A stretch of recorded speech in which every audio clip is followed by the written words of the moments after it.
Եթե ձեր սեռական կյանքում քաոս է, հոգ չէ։ Ժամանակն է չքննարկվածը պարզելու եւ ամեն ինչ իր տեղը դնելու։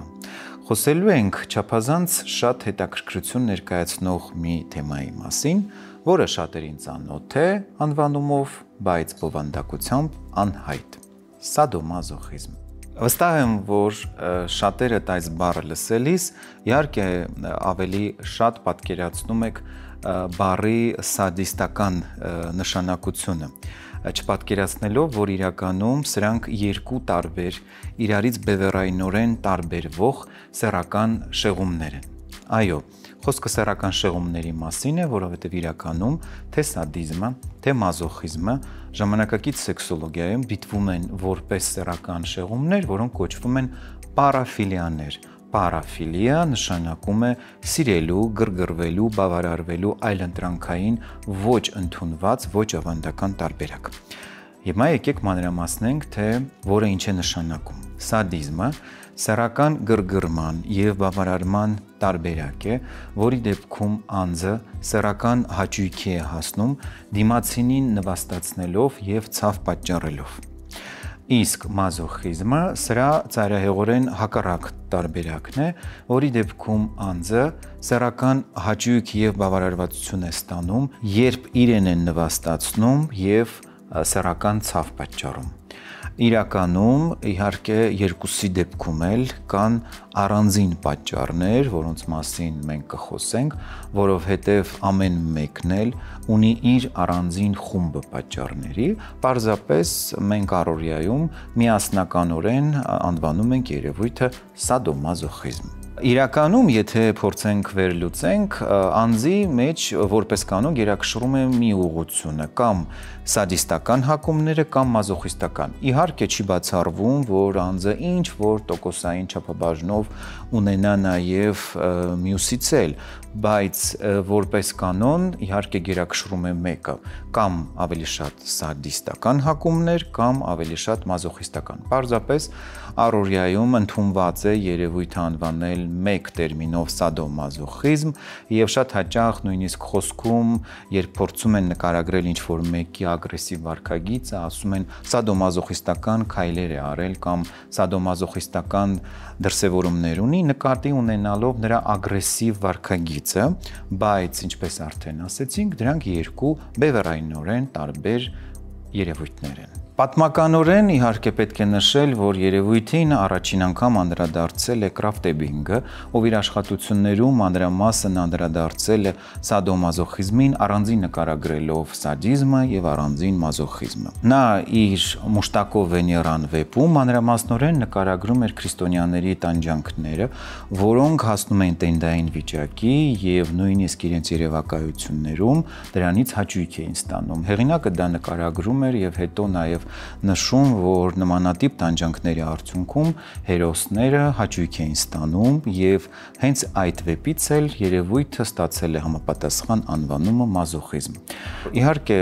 ժամանակի ընթացքում տարանջատվել է նաեւ հոգեբանական մազոխիզմ հասկացությունը, որի դեպքում անձը սկսում է հաճույք ստանալ, երբ իրեն հարաբերություններում նվաստացնում են եւ ինքը հաճախ հանդես է գալիս զոհի կարգավիճակում,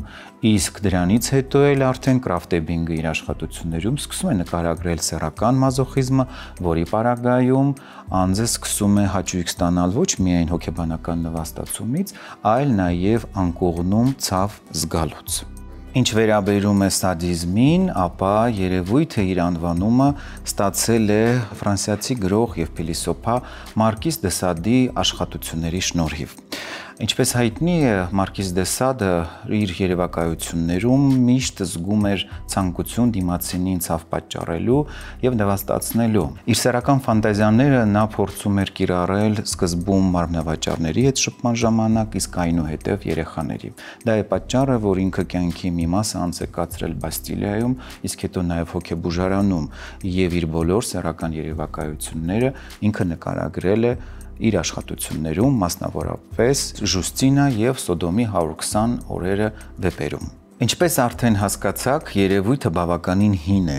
եւ ինչպես շատ դեպքերում հիմա ասում են, թե մեր օրյա բոլոր չարիքները, մասնավորապես տեղական շեղումները, ժամանակակից դարի չարիքներն են կամ այլասերված Եվրոպայի դրսևորումներն են, բայց արի ու տես, որ այս երևույթը, ինչպես եւ մի շարք երևույթներ, ունեն ոչ թե միայն տասնամյակների, այլ հարյուրամյակների դարերի պատմություն։ Պարզապես պետք է ուսումնասիրել, գտնել պատճառները եւ հասկանալ, որ նմանատիպ երևույթները, ինչպիսին է սադոմազոխիզմը, ունեցել են դարերի պատմություն, պարզապես մինչ օրս կամ ուսումնասիրված չեն, կամ էլ հանրությանը անծանոթ են։ Խոսելով սադիզմի եւ մազոխիզմի պատճառներից, ուզում եմ նշել, որ մեր օրերում շատ ծնողներ գուցեև չգիտակցված իրենց դաստիարակության արդյունքում մեծացնում են դասական սադիստների եւ մազոխիստների։ Մի զարմացեք, գուցե այն ինչ որ դուք ձեր տանը կիրառում եք եւ այն մեթոդները, որոնց օգնությամբ երեխաներին դաստիարակում եք, ձեզ համար ընդունելի են, բայց իրականում իրենց բովանդակությամբ իհարկե այդ մեթոդները կարող են հետագայում լուրջ հետևանքների պատճառ դառնալ եւ այս պարագայում սադիզմը եւ մազոխիզմը բացառություն չեն։ Փորձեմ մանրամասնել։ Երբ է առաջանում սադիստական կամ մազոխիստական հակում։ Երբ փոքր հասակում, մասնավորապես 5-ից 10 տարեկանում երեխան տանը տեսնում է ագրեսիվ մթնոլորտ, մասնավորապես երբ ալկոհոլի չարաշահման պարագայում ազատություն են տալիս իրենց բռունցքներին եւ դա շարունակական բնույթ է կրում, երեխայի մոտ առաջանում է առաջին հերթին վախի զգացում, որը հետագայում վերածվում ագրեսիայի։ Այսինքն, նմանատիպ դաստիարակչական մեթոդները, որոնց պարագայում երեխան ականատես է լինում ագրեսիայի, հատկապես մոր նկատմամբ, կարող է առաջացնել ագրեսիա երեխայի մոտ, որը հետագայում արդեն ուղիղ ճանապարհով վերածվում սադիզմի։ Ինչու՞։ Որովհետև իրականում տղայի մոտ այդ տարիքում պետք է ձևավորվի առնական վարքագիծը, իսկ աղջիկների մոտ կանացի եւ փաստորեն նորմալ վարքագծի փոխարեն, նորմալ սերադերային վարքագծի փոխարեն երեխայի մոտ առաջանում է գերարտահայտված առնական վարքագիծ, որի ծայրահեղ աստիճանը սադիզմն է։ Այսինքն,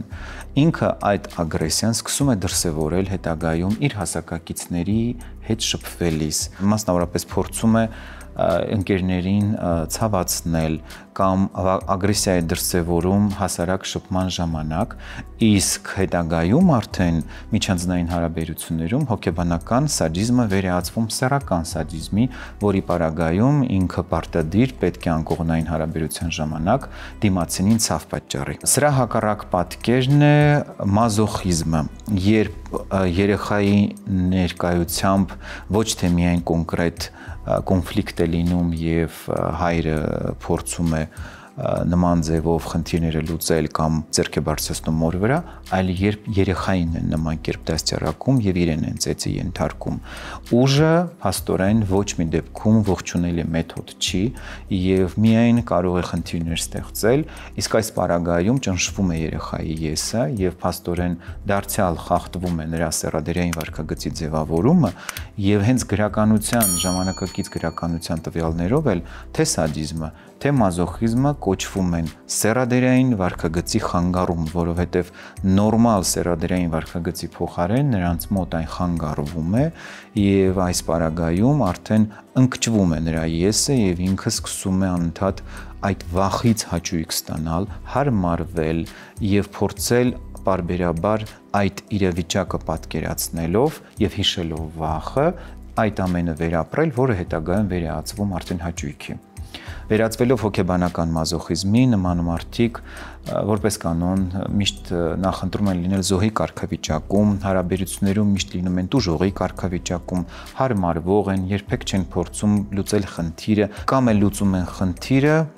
հաղթանակ պարգևելով դիմացինին եւ դրանով իսկ իրենք հաճույք ստանալով։ Հետագայում խնդիրը ավելի է բարդանում, երբ իրենք սկսում են անկողնային հարաբերություններում հաճույք ստանալ, որը փաստորեն վեր է ածվում արդեն սեռական մազոխիզմի եւ հետագայում իրենց անձնական կյանքում կարող են մինչեւ վերջ ուղեկցել։ Որպես կանոն, իհարկե, շփման մեջ իրենք ունեն որոշակի առանձնահատկություններ եւ շատ դեպքերում կարելի է նկատել, երբ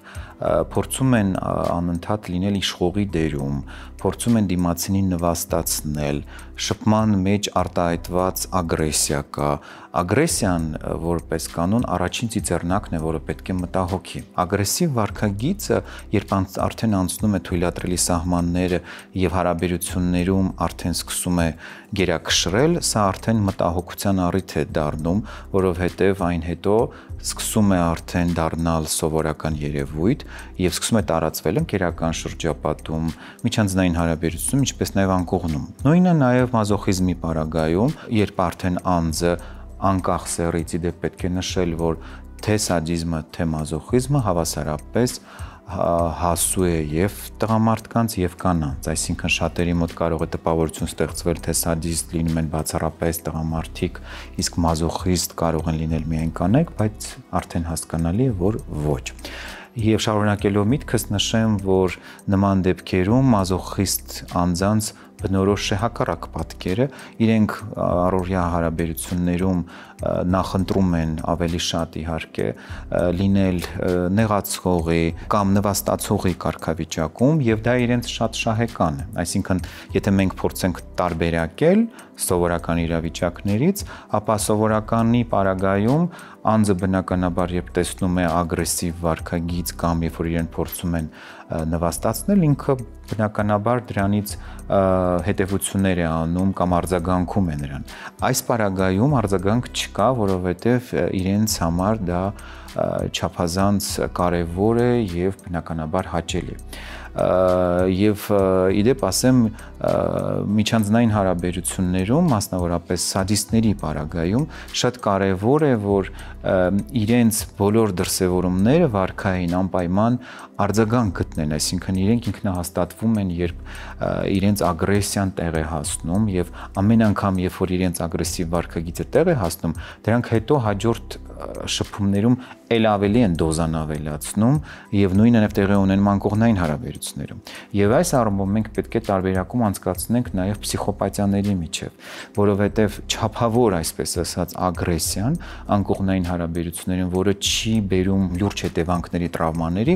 ինչ որտեղ դեռ մարսելի է, եթե իհարկե ընդունելի է դիմացինի կողմից, բայց երբ արդեն մենք գործ ունենք փսիխոպաթիայի, այսինքն անձի դեգրադացիայի հետ եւ այս պարագայում արդեն իսկ նրա համար դա գերնպատակ է դիմացինին ցավացնել, հարաբերության ժամանակ անպայման ուժ կիրառել, այս դեպքում արդեն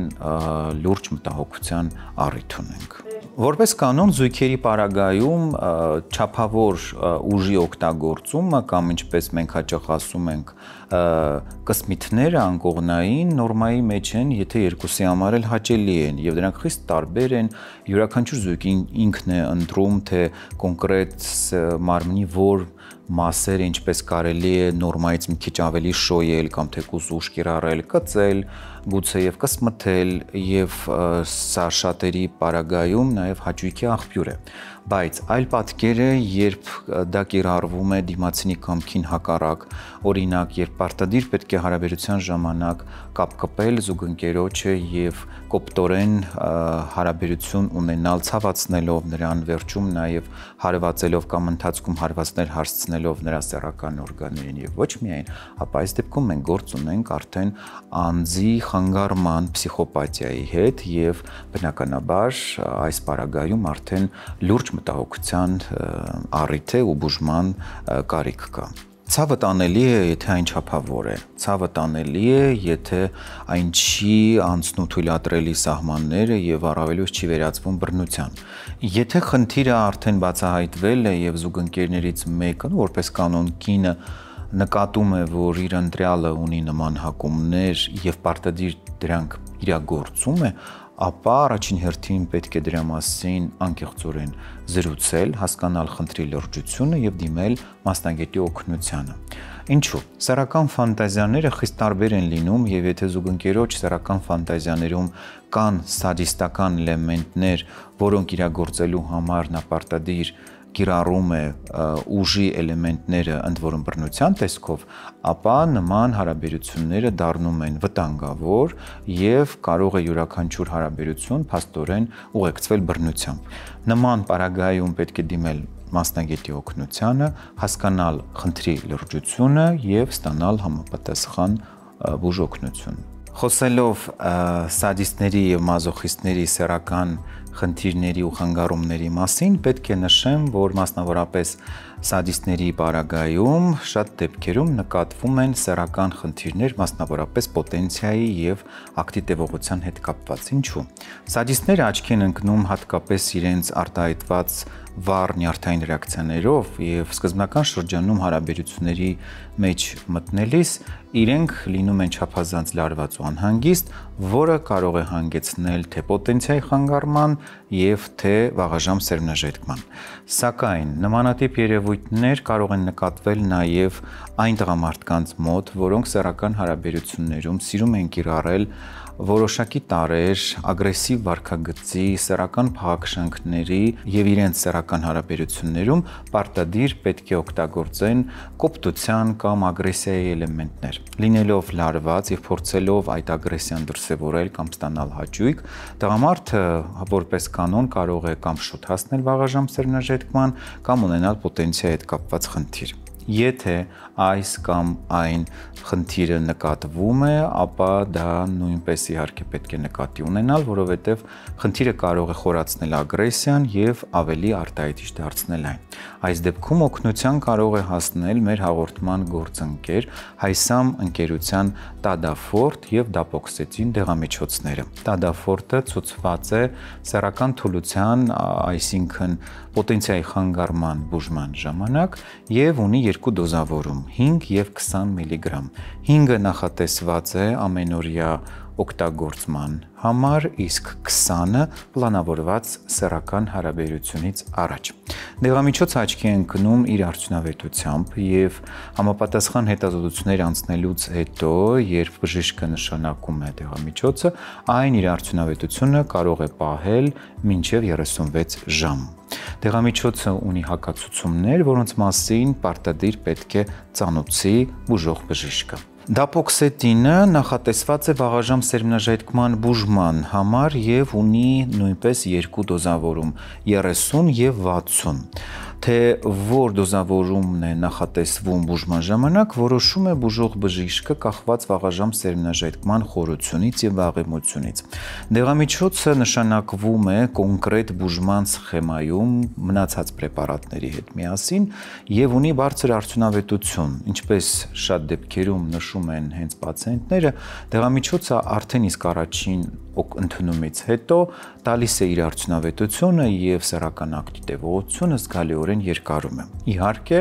այն արդյունավետ է հատկապես եթե հայտնաբերվել են կոնկրետ պատճառները եւ դրանք մեկուսացվել։ Դեղամիջոցը կարելի է նաև զուգակցել Տադաֆորտի հետ եւ օգտագործել միասին, եթե տղամարդու մոտ նկատվում է եւ վաղաժամ սերմնաժետքում եւ պոտենցիայի հետ խանգարում։ Դեղամիջոցը ունի հակացուցումներ, որոնց մասին անպայման պետք է տեղեկացնի բուժող բժիշկը համապատասխան սեքսոլոգիական հետազոտություններ անցկացնելուց հետո։ Խնդիրը իհարկե բուժման ենթակա է եւ ժամանակի ընթացքում պարզելով պատճառները հնարավոր է լինում, որքան հնարավոր է շուտ այն լուծել, կարգավորել եւ բուժել։ Պարզապես պետք է դա գիտակցել եւ ժամանակին դիմել բժշկի։ Իսկ առջևում ձեզ սպասվում է չափազանց հետաքրքիր հարցազրույց հոգեբանի հետ։ Մնացեք մեզ հետ։